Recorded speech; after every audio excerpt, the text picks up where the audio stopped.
So a lot of people ask me, I tell you what, here's a common question asked. When should I use high range and when should I use low range? Here's the thing, by selecting low range rather than high range, you've got a lower gearing. There's less load on things. The wheels can turn easier and basically it feels like you've got more power, and you really have.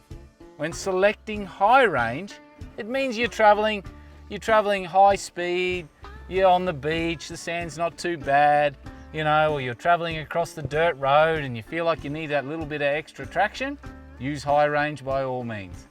Once you stop and you slow down and you're heading off-road through gnarly sections, you're climbing, you're going down, you're going up, it's rocky, it's rutted out, the mud is soft, the sand is soft, you select low range.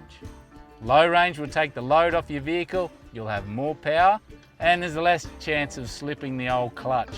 If you're in an auto, well, you don't have to worry about clutches. So there you go, hope that helps. I know it's a really simple question, but you'd be surprised how many people would ask me.